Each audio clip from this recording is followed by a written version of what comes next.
नमस्कार। योग एक वैज्ञानिक विवेचन, इस कड़ी में मैं आज फिर से आपका स्वागत करता हूँ। थंबनेल पे ही आपने देख लिया होगा, आज का विषय है आसन। कितना सही कितना गलत। थोड़ा पढ़ने में अटपटा लगा होगा कि आसन और गलत, क्योंकि पूरी दुनिया जिस चीज़ को सही बोलती है उसके लिए गलत शब्द अगर आता है तो मन में विचार आना स्वाभाविक है। परंतु मैं आपको ये चीज़ बोलता हूँ कि योग जो है विज्ञान है, और विज्ञान का अगर आप सही तरीके से उपयोग करते हो, उसके जो नियम हैं उसके साथ अगर आप चलते हो, वो शास्त्र आपको फायदा देगा। और उसके नियमों को अगर तोड़ मरोड़ के यूज करोगे तो नुकसानदायक भी हो सकता है। और महर्षि पतंजलि ने अपने पहले ही श्लोक में बोला है, अथ योगानुशासनम, मतलब योग जो है ये अनुशासन है, नियम है। आपको नियमों से चलना पड़ेगा, तभी वो उसका फायदा करेगा। तो आज का विषय है आसन, और कितना सही और कितना गलत। तो विषय के ऊपर जाने के पहले मैं आपको थोड़ा सा इसके पीछे का बैकग्राउंड बता देता हूँ कि इसके ऊपर रिसर्च जो हुआ है वो रिसर्च क्या हुआ है। तो 2012 में ऑस्ट्रेलिया में एक रिसर्च किया गया है, और उसका जो लेख है वो इंटरनेशनल जर्नल ऑफ योगा में प्रस्तुत भी हुआ था। तो उसमें कहा गया है कि अगर कोई भी योगा प्रैक्टिशनर है, चाहे वो नया है, बिगिनर्स है या पुराना है, तो भी अगर ऑन एन एवरेज देखा जाए तो एक महीने के भीतर कम से कम एक इंजरी तो उसको होती है। ऐसे जब हमने ऑस्ट्रेलिया में ऐसा रिसर्च किया गया है तो उसमें 20% लोगों को एक महीने में एक इंजरी तो हुई ही हुई है। तो ये रिसर्च बोल रहा है ऑस्ट्रेलिया को से। उसके बाद दूसरी बात अगर बोली जाए तो 2012 में ही अष्टांग विन्यासा ने ये बोला है कि 62% लोगों को योगा करते समय इंजरी होती ही है। ये एक महीने तक रिसर्च किया गया था, और एक महीने में कम से कम एक इंजरी तो 62% लोगों को हुई है। यानी आप जहाँ पूरी दुनिया बोल रही है कि योगा करो, योग सबसे अच्छा है, योगासन से फ़ायदा होता है, लेकिन जहाँ रिसर्च की हम बात करते हैं, क्योंकि मैं अगर बात करूँगा, वैज्ञानिक बात करूँगा और रिसर्च के साथ बात करूँगा, तो रिसर्च ये बोल रहा है कि 62% लोगों को इंजरी हो सकती है। क्योंकि आज अगर देखा जाए तो योग, संपूर्ण योग तो बहुत कम लोग करते हैं, यम नियम आसन प्राणायाम प्रत्याहार धारणा ध्यान समाधि तक। लेकिन आज जो क्रेज़ है वो सिर्फ आसनों का क्रेज़ बढ़ा हुआ है। उसके बाद और एक रिसर्च का रिव्यू देखते हैं हम, जो पोल्सन में हुआ है 2013 में। तो यहाँ पे जब जो रिसर्च किया गया है योगा ट्रेनर और योगा प्रैक्टिशनर के ऊपर, उसमें 35% लोगों को मस्कुलोस्केलेटल सिस्टम्स की प्रॉब्लम्स हुई है। आप सोच सकते हैं 35% लोगों को मस्कुलर पेन और स्केलेटल सिस्टम से प्रॉब्लम, मतलब बोन से रिलेटेड या फ्रैक्चर्स, सिंपल छोटी भी कोई मस्कुलर स्केलेटल सिस्टम से प्रॉब्लम्स, ऐसे 35% लोगों को मस्कुलर स्केलेटल सिस्टम से प्रॉब्लम हुआ है। और इसमें 18% लोगों को नर्वस सिस्टम से रिलेटेड प्रॉब्लम है। यानी तनाव में, किसी तरह के तनाव में गए हैं। योगा करने के बाद ये मन को शांति देती है, मन को रिलैक्स करती है। योगश्च चित्त वृत्ति निरोधः, मतलब चित्त की वृत्ति का निरोध ही योग है, ये जब कहा गया है। लेकिन 18% लोगों को ये देखा है कि वो नर्वस सिस्टम्स की प्रॉब्लम से जूझ रहे हैं। तो क्या आसन हमारे लिए सही है या गलत है? उसके बाद 9% लोगों को विजन प्रॉब्लम यानी आई साइट्स की प्रॉब्लम क्रिएट हुई है।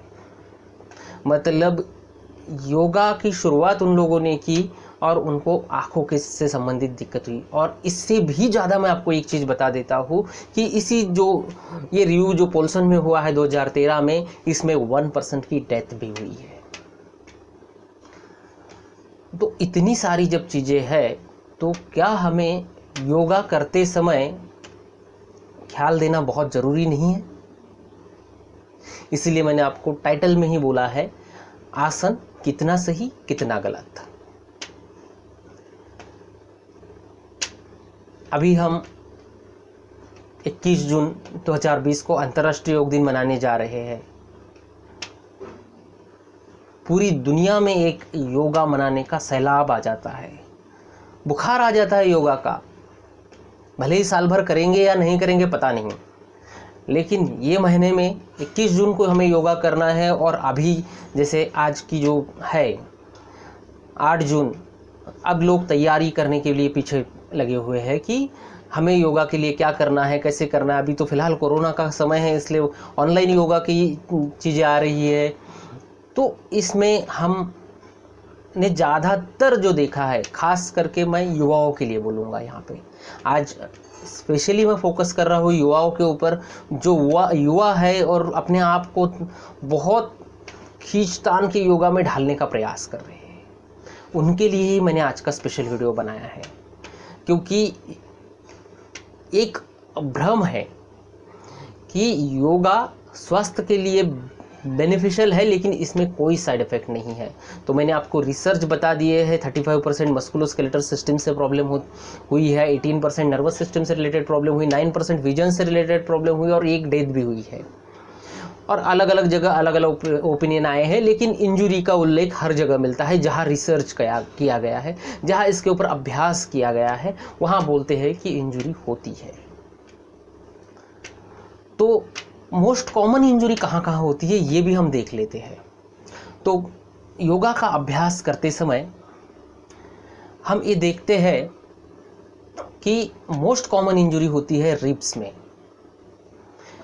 ये जो हमारी रिब्स होती है, इसके बीच में इंटरकोस्टल स्पेस जो होती है, वहाँ पे एक खिंचाव या तनाव होने की वजह से दिक्कतें आना चालू हो जाता है और पेन चालू हो जाता है।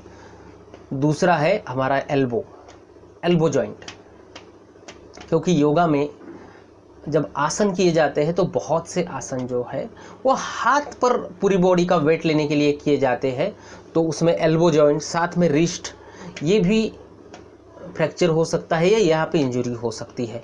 इसके बाद लोअर बैक, आप अगर देखोगे तो बहुत से लोगों को लोअर बैक पेन होता है। कई लोग तो ऐसे हैं कि लोअर बैक पेन होता है इसलिए योगा करने के लिए आते हैं, लेकिन गलत तरीके से करने की वजह से उनका लोअर बैक पेन भी बढ़ सकता है। उसके बाद शोल्डर पेन, क्योंकि शोल्डर्स की मूवमेंट्स भी अगर सही तरीके से नहीं करेंगे या अगर जो भार है वो सही तरीके से नहीं दे पाएंगे तो शोल्डर पेन भी चालू हो सकता है। नेक, सर्वांगासन, हलासन जैसे आसन अगर करते हैं तो नेक पेन भी हो सकता है।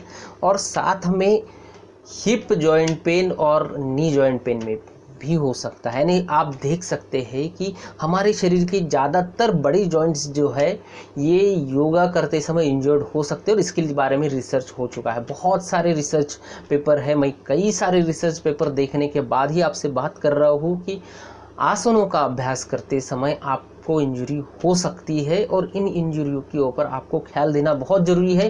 क्योंकि इस 21 जून के सैलाब में अगर आप बह गए और इसमें अगर आप इंजर्ड हो गए तो वो चीज़ें भर के आने के लिए बहुत समय लगेगा।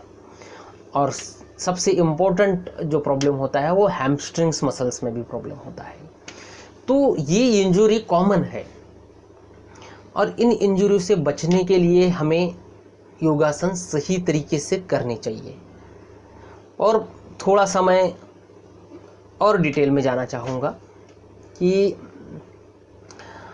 जनरली हम जब भी कोई योग टीचर के पास जाते हैं, योग गुरु के पास जाते हैं, तो बेसिक जो है योगा पढ़ाने के लिए शुरुआत जो करते हैं वो करते हैं आपको बैठने से।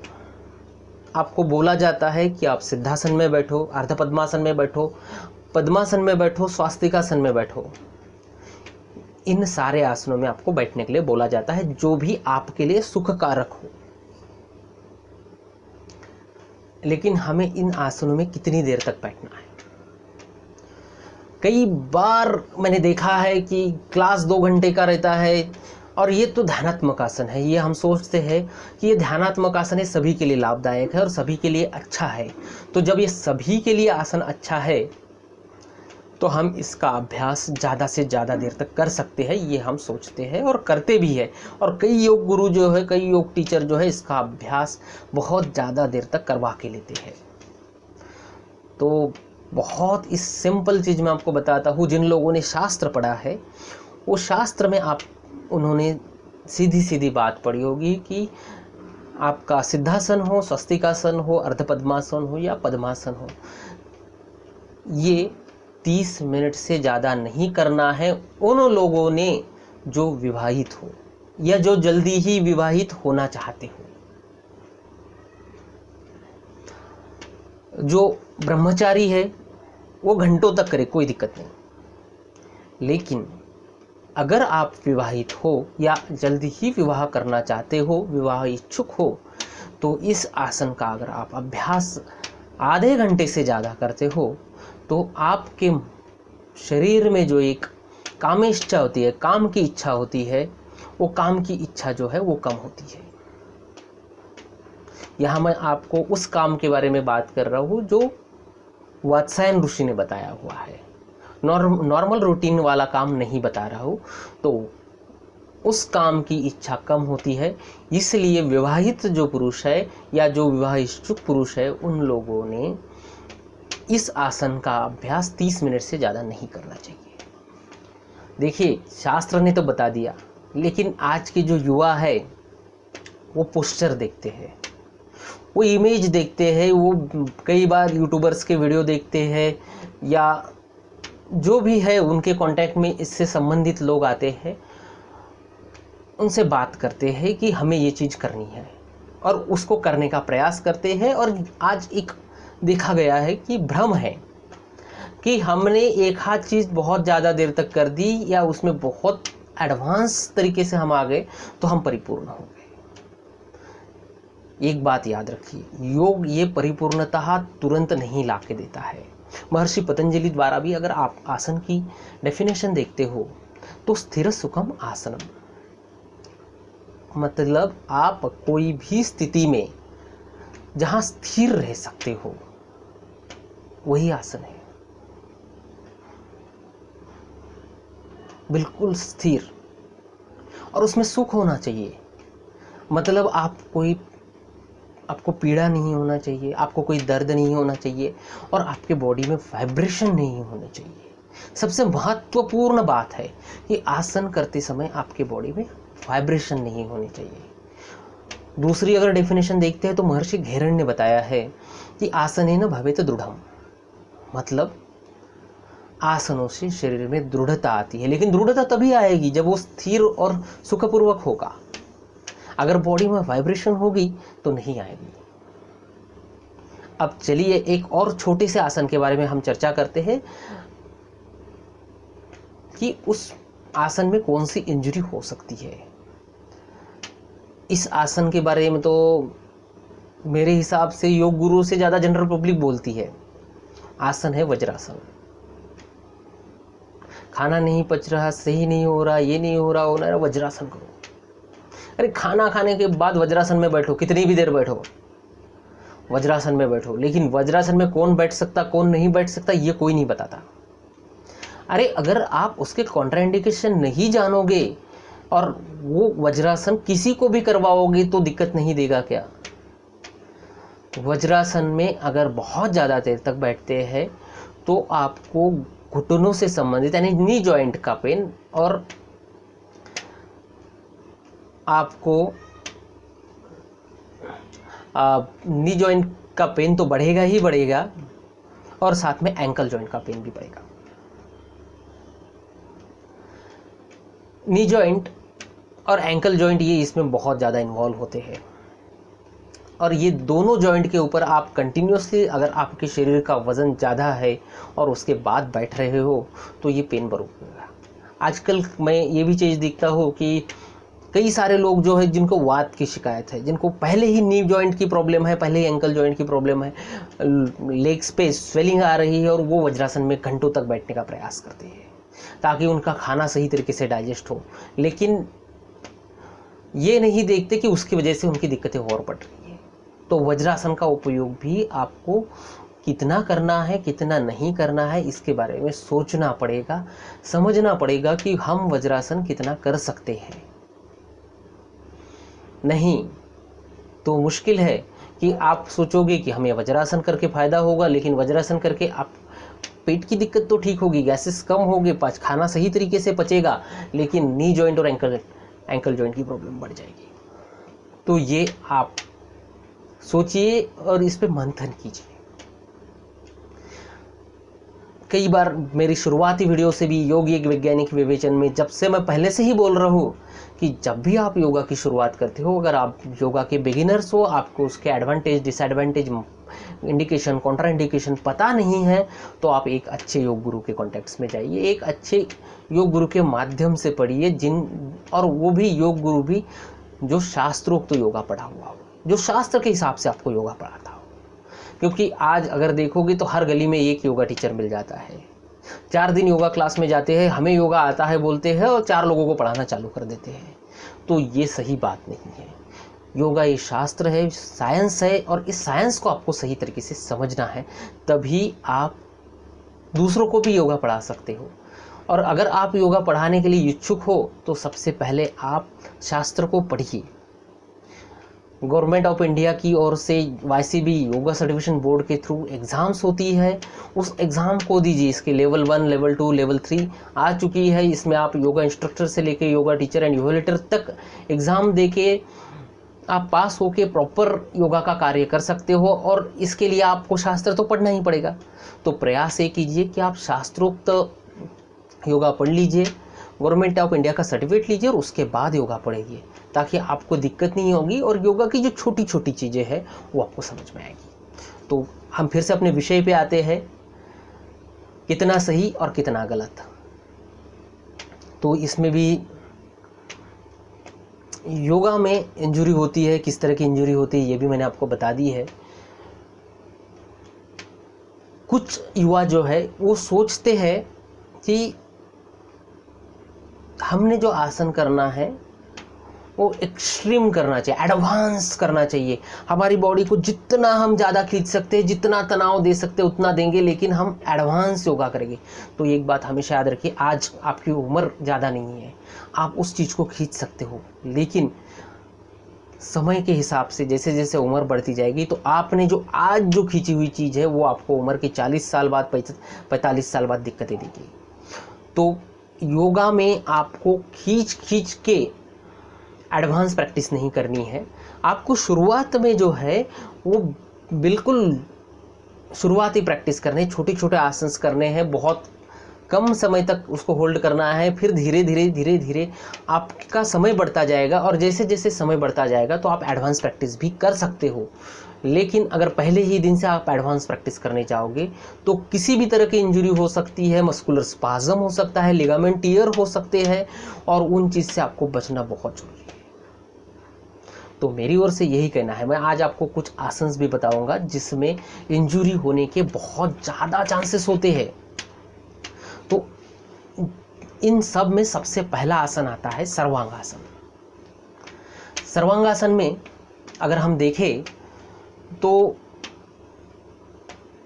कई बार हमें ये आदत ही नहीं रहती कि बॉडी को उस तरह से उठाया जाए, और वाइब्रेशन चालू हो जाते हैं। जहाँ वाइब्रेशन है वहाँ स्थिर नहीं है, सुख नहीं है, तो आपको वहाँ पे दिक्कतें हो सकती है, नेक से रिलेटेड दिक्कतें आ सकती है। सर्वांगासन से बढ़ के आगे हम हलासन करने का प्रयास करते हैं तो सर्वाइकल प्रॉब्लम भी आ सकती है, सर्वाइकल से रिलेटेड प्रॉब्लम्स हो सकती है। इसलिए जब भी आप सर्वांगासन या हलासन की प्रैक्टिस करो तो कोई अच्छे योग टीचर के माध्यम से ही करें, या धीरे धीरे करें, बहुत उसको समझ के करें। और जो पोस्चर्स है उसको पहले प्रॉपरली समझिए। उस पोस्चर्स में या उस स्थिति में जाने के लिए कौन कौन से बेसिक चीज़ें करनी है वो समझिए। दूसरा है शीर्षासन। शीर्षासन भी एक कठिन आसन है और इसमें भी इंजरी हो सकती है। यहाँ तक कि कई लोग तो ये नहीं जानते हैं कि जिन लोगों को आँखों से रिलेटेड प्रॉब्लम है उन्होंने शीर्षासन नहीं करना चाहिए। तो जिन लोगों को ग्लाइकोमा है, जिनको मोतियाबिंद है, या विजन से रिलेटेड कोई भी दिक्कत है, तो उन लोगों ने तो शीर्षासन करना ही नहीं है। और जब भी शीर्षासन करो तो उसके शुरुआती अभ्यास आपको दीवार के सहारे करना है। इसके बाद है सुप्त वीरासन। सुप्त वीरासन का अभ्यास करते समय हमें नी जॉइंट, एंकल जॉइंट का प्रॉपर ख्याल रखना है और लोअर बैक का भी ख्याल रखना है।